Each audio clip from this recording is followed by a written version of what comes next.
Okay, I'll share my screen. So before we look into any other commentaries, let's just finish the Imrei Yaakov today. Why are so many people not here? We got most of the guys. Oh, here's Paul just came in. That's okay. All right. Okay. So we had seen in this last halacha, the last thing that we saw yesterday was that you can fire at will and you can quit at will, provided that there's no financial loss and there's no interruption of productivity. But whatever the minhag of the place or of the industry that you're working in, whether it's to give 2 weeks notice or 30 days notice, whatever it is, you have to follow the minhag hamakam and the minhag of that industry. Okay. And then we had seen, let's see, what was the, we had seen that this was a quote from the Ramah. There's an opinion that says she'ein lapol o melamed o misharis lahasker atzma lios beveis balabayis echad bekeve yoser migimel shanim, that you should not commit yourself to become the worker of someone or a teacher for an institution for more than 3 years. And why is that? Because it was based on a pasuk that for 3 years you're called a sachir. More than 3 years, you start becoming an eved. You start becoming a servant. You're not supposed to indenture yourself because you're supposed to only be God's slave, not a slave to somebody else. Now, v'im hasachir atzmo, v'im hiskir atzmo b'tkiyas kaf, afilu liyoser migimel shanim. He says, if a person does sign a contract or makes a handshake to commit himself to work for more than 3 years, agam shelo asa kahogen mikal makam asur lachzor, even though he may not have behaved properly, based on what we just learned, that committing for more than 3 years is a form of indenturement, but nevertheless, you still have to follow through on your commitment.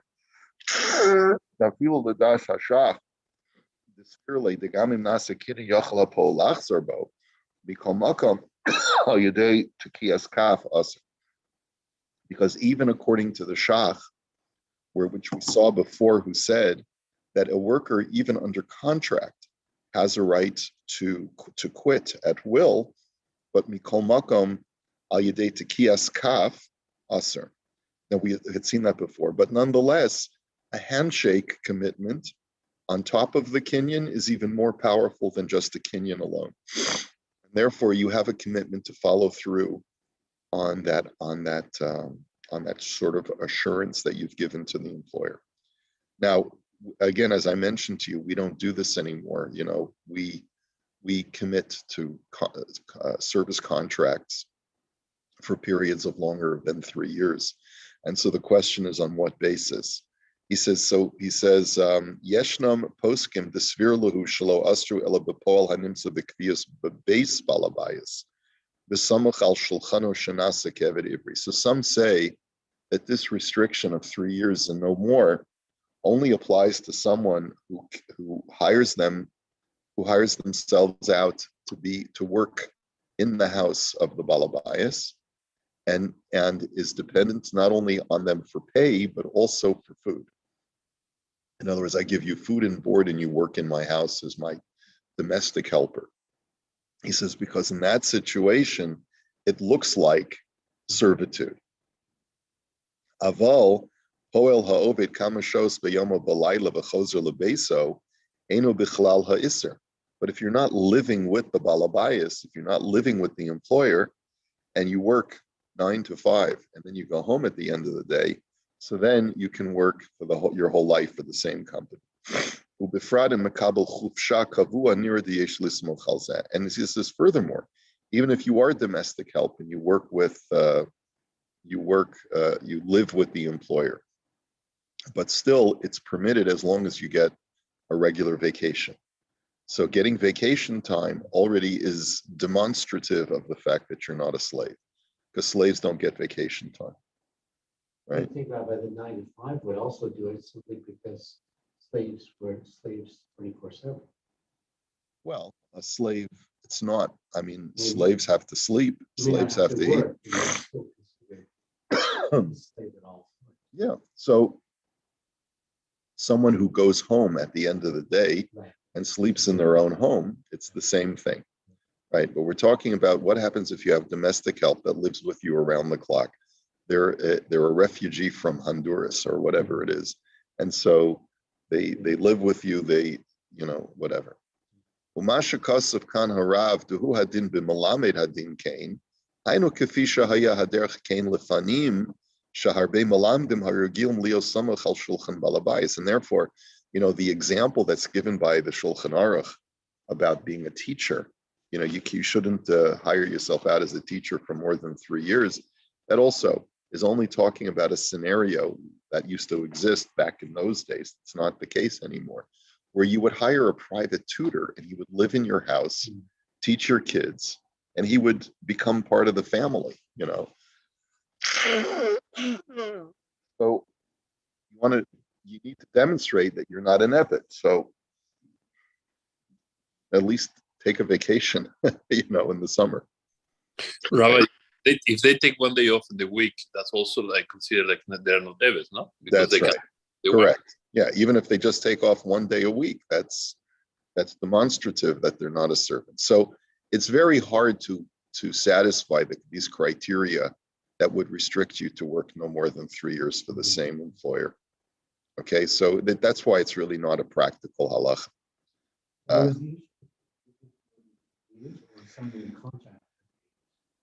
No, it's working. It's working for 3 years. That was the issue. That you're not supposed to rent yourself out or give yourself over as a worker for more than 3 years. Yoser migimel shanim kain kasav harama ushar haposkin. The source of this halach is from the Rama. We had seen it actually inside the Shulchan Aruch. The V'shailas Tshuvas Chasam Sofer Kosav V'yesh nohagim lichtov shtar harabanut al zman shel gimel shanim v'yesh al chamesh shanim. The Chasam Sofer talks about rabbi contracts, rabbinic contracts. Some, he writes, do 3 years, some do 5 years. When I first got here, they gave me a 3-year contract. The next extension was 5 years. The next extension after that was also 5 years. So I'm in my second 5-year contract, which is I'm very grateful for. The sviralahu, the dafka al shei shanim ika yisr ayin sham. That the Chasam Sofer says that it's only problematic to enter into a 6-year contract because a 6-year contract is the time period for an Eved Ivri.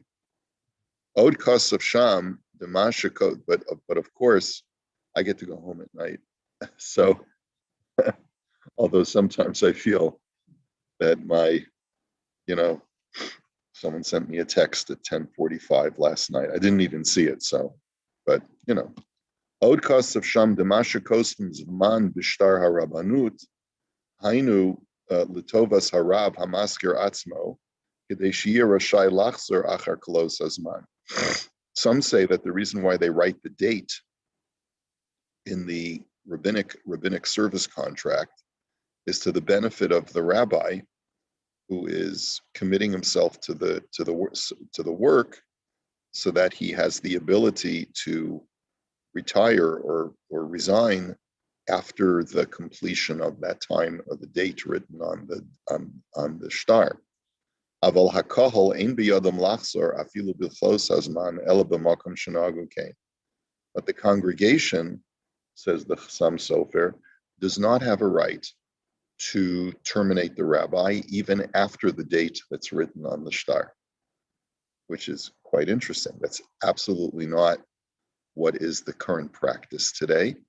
The current practice is that a congregation has a right to not renew their rabbi. But unless it's the minhag to do so, unless it's the minhag to not renew after the expiration of the contract. Amnam b'medinos halalu lo nishma v'lo nira mi'olam shehisiru rabba horidu mikisa rabbanu shelo V'chein lo ye'aseh ad kan davar. But says the Chassam Sofer, in our region, in Preshburg and the Oberland, and in that part of the world, we've never seen or even heard of a situation where they would not allow a rabbi to remain in his position, and certainly should not be done. So, of course, one could say that this is a classic case of cronyism. The rabbi writing the halacha is under the employ. Self-preservation is under the employ of his congregation. So they're in, having been in this business for a number of years, I know of cases where rabbis have invoked this Chassam Sofer and other sources who say, you can't not renew me. I mean, it's my entitlement since I've been here for so many years. You're not allowed to remove me from my post. Now, of course, it doesn't work that way. And generally speaking, these things do happen. They're never pretty, but they do happen. That the congregation chooses that, we've evolved, you've evolved, Rabbi, and maybe it's time for us to look for somebody else. And the rabbi has to know. You got to know when to hold him and know when to fold up. So anyway, okay. So let's. So that concludes the Imrei Yaakov on this sif. Let's. They basically talking about getting a text at night, but you're supposed to put at the end of your email, I choose to work outside of office hours, but you have no obligation to respond to me at these hours. Feel free to get back to me tomorrow or whatever. Because I think they're worried that people will feel like they have to work more than the normal hours. That's right. Yeah, there has to. This is something that I think society is learning to adjust to. Is now that so many people are working from home, how do you create the division between work and personal life? Yes. Yeah, it's a very difficult maneuver. Absolutely. Some people don't live in the house, whatever, and they're working out of their studio apartment. There's no separation between work. And I agree, and I think it's taking its toll on people who are workaholics. Yeah. Okay. So let us go back to the beginning of the Seif, and let's at least first look at the Likutim on this halacha. Lot of stuff here. So the first thing that we saw is Poel ha'oved labal habayis, right?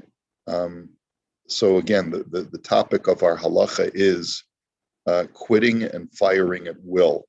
And as a general rule, we said that the halacha views when all things are equal, and that there's no interruption of productivity on either side, that quitting and firing at will is something that the halacha acknowledges is permitted. So, Poel, a worker.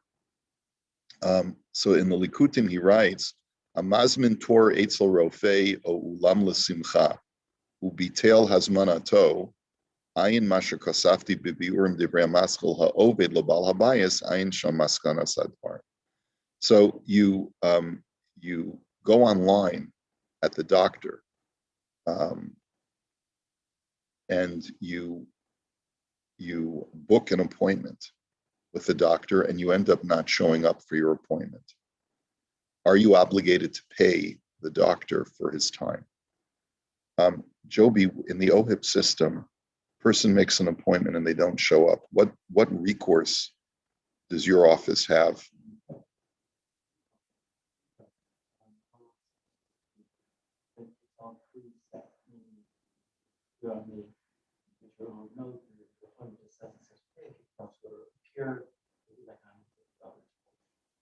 So they set that out. But in family doctor's office, we don't have that. Cancel appointment or come, that kind of thing. But there's no monitoring. And how often does that happen that someone doesn't show up? You'll definitely get several people a week, but in our case, there's a lot of people. So you feel grateful when people don't actually come because you just catch up a little bit. Do you overbook for that reason? No, it's just the volume is overwhelming. So if somebody misses an appointment, it's not, we don't charge. Right. It's always, it's not that we're overbooked, it's just so much, and there's so much time that we need between patients as well, just to catch up and there's results. And, like if someone doesn't show up, you're actually quite Relieved. Waiting for half an hour. We're not waiting, it's not, but especially something if it's an hour. Right. For that patient, they often will write, this is what we're doing. Right. So Joby's saying that many specialists who do set a significant amount of time to see a patient, if the patient doesn't show up, they do charge, let's say $150. And so an OHIP gives you that right to collect that money. No. Right, so you have the right, because OHIP does, because my understanding is OHIP won't pay if you don't see the patient. Right. A penalty that's outside of OHIP has nothing to do with OHIP. The Internal Medical Association would give that advice to doctors, you're allowed to do something like that. Got it. Yeah, Okay. it's not considered overbilling, it's just not. Right. It's not covered, it's not Got it. under the auspices. Got it. Okay. I'm thinking about dentists who, Yeah. OHIP is not an issue at all. Mhm. They certainly book certain slot to carry out procedure. Right. So I'm pretty sure they would charge. Yep. And if you Robert, cancel, whatever does it it is. apply for online appointments? Does it apply for, well, I would think so. It all depends. First of all, we haven't seen the halacha yet. He just says, we'll take a look at the biurim. What is my halachic obligation if I book an appointment with the doctor and I fail to show up? So I was just asking Joby, in the OHIP system, there really is no financial recourse, but unless you're a specialist. For some specialists, they will charge. The question is, halachically, what is my obligation? So that's something that we haven't seen yet. But I would imagine that whatever applies to in-person appointments will apply to Zoom appointments, because it's the same. What you're doing is you're taking away a chunk of that doctor's time. Okay, so we'll take a look at the biur. Now, hadekaimelon the poel choser b'chatzi yom hainu legabe habalabayas. He says that which we say that the employee can quit at will even in the middle of the day, that's as far as the impact that it will have on the employer. Avol shnei po'alim shenishtatfu yachad la'asot melacha etzel balabayas. Let's say you have two workers who join together to work for one employer because there's a particular job that requires two people to do the job. Let's say a particular kind of machinery or apparatus on the farm that requires two people to schlep the plow or whatever it is. So ein echad mehem yachol lachzor b'chatzi hayom neged chaveiro im lo sheshneim chozrim. So then one employee does not have a right to quit midday unless both of them quit midday. Shedavka eitzel abalabayas heim poalim, aval zeh eitzel zeh heim shutafim. He says, because vis-a-vis the employer, they are employees, but vis-a-vis each other, they are business partners. And a business partner cannot terminate the partnership unilaterally. It has to be a joint termination. Two men in a truck. One man in a truck. You've heard the commercial, yeah? There's a moving company called Two Men in a Truck. Okay, no, I'm not familiar. So Yeah. if one man shows up, they can't move very much. That's right. Okay. Shomer chinam o shomer sachar yicholim lachzor bahem tochim eshmirasam kamo poel ayin mashukasu bazeh ha'achronim. Can a shomer chinam or a shomer sachar quit in the middle of their guardianship?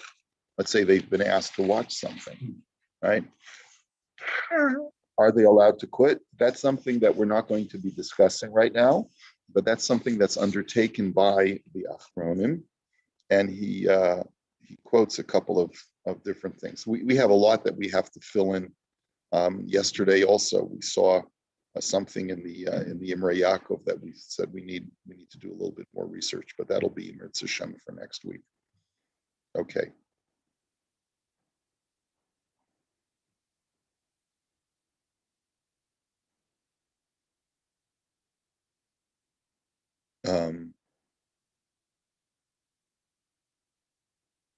Okay, let's take a look at the biurim.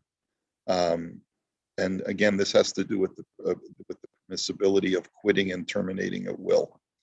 Okay, Isa b'Shulchan Aruch Siman Shin Lamed Gimel Sif Aleph. So the first sif in this siman in Shulchan Aruch that we're discussing now is that hasocher es hapolim v'hitu es abalabayis or abalabayis hito osam. That if a person hires workers and then in some way they misrepresented, either the employees misrepresented their ability or their term of work, or the employer deceived them or misrepresented, ein lahem zeh al zeh ela tarumas, then they can quit, and all they have is complaints. In other words, if it turns out that the job is not what they were told it was, or they misrepresented themselves to the employer, then they'll have to terminate their work agreement, and they'll both go their own ways, and all they have is grievances. But there are no financial repercussions. But Ubisif Beisham Bamedvar Mamurim, the second halacha states that's only true. She'en lahem alav ela tarumos kishalo halchu davka kishalo hayu yicholam lahaskir atzmam emesh kishesachram balabayazeh. That's only true if this was the only job available to them. Aval im hayu niskarim emesh ve'achshav einan niskarim klal. But if they show up for work today with a certain expectation, and that expectation is not realized, and therefore they've lost a day of work because of that,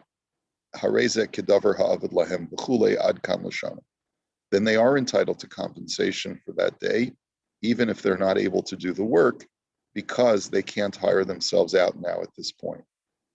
So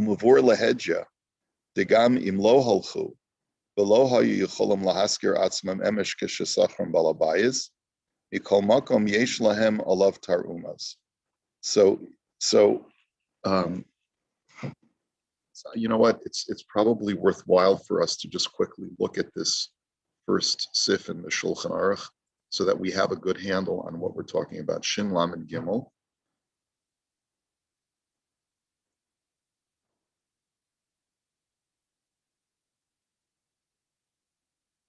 So we'll take a look at the Aruch HaShulchan, just to get, so that we'll get a simple language here. Ezer Choshen Mishpat 333. Here we go. So let me share this.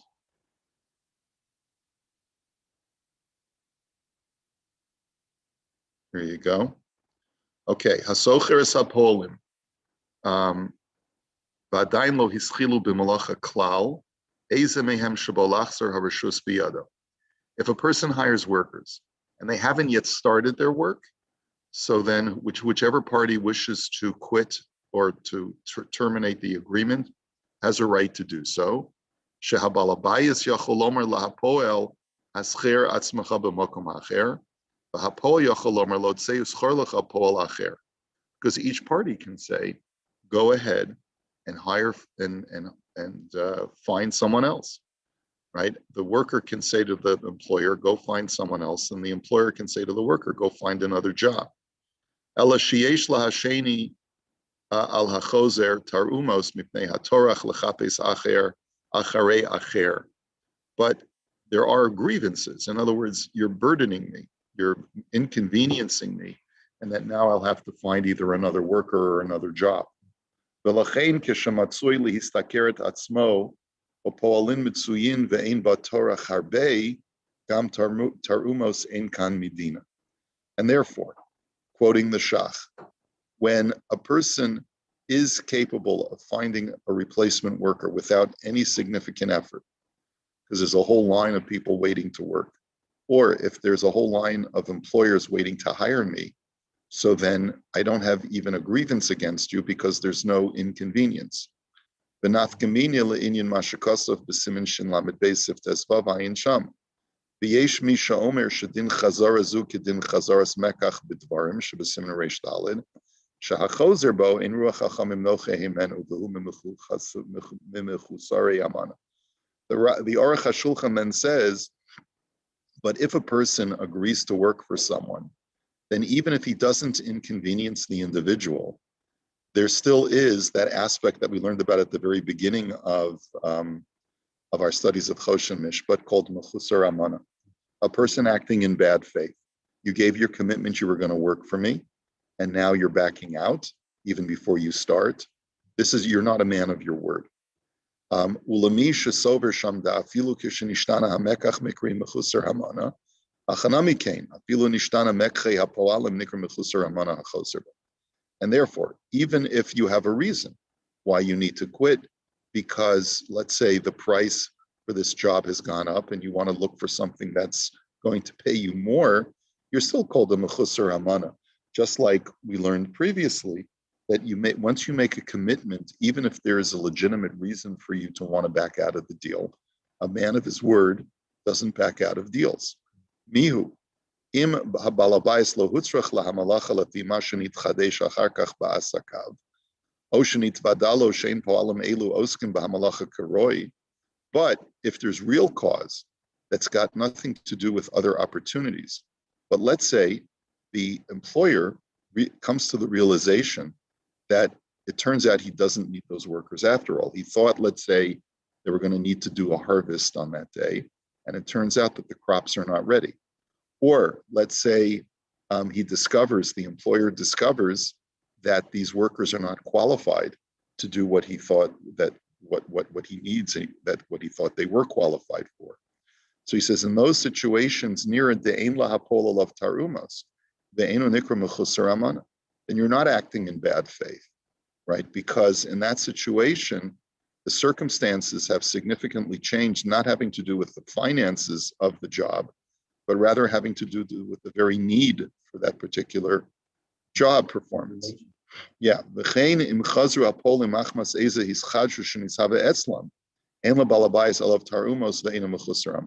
Similarly, an employee who's quitting not because he wants to make more money, that's not a valid reason, because that creates inconvenience.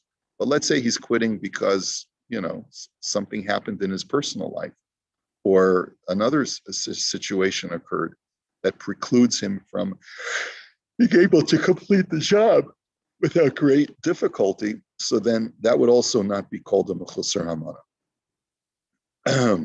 So zeshen ispire shein lahem zal zeh elatar umos. And when we say that neither party can lodge a grievance against the other, or that all you have is a grievance, but there's no halachic recourse that you can take, that's only when all you've caused is inconvenience, but not a loss of productivity. But if there is actually a loss of productivity and it translates into financial loss, Kigon shesachran ulaacher eza shows chazer bo, uveish shesachran hayulaha poal lemakam acher lahaskiras atzmam. He says, so for example, I hired workers and I decide that I'm going to fire them after a few hours of work. But then it turns out that these workers could have hired themselves out for the whole day to another employer. And now they have no place to go to finish off the rest of the day. So this is considered to be causing them a loss. And then the balabayas has to pay them the full amount of what he owes them. So let's continue this halacha. We're out of time, but let's continue this halacha because this is the more common situation. It is more common that even a day laborer is not going to be able to find work if they show up at 7 o'clock in the morning and by 10 o'clock they're out of a job. Okay, very unlikely, even in today's world. Okay, we'll hold it here for today. Have a good Shabbos, everybody. Hashem on Monday. Bezrat Hashem. Shabbat shalom. Good Shabbos.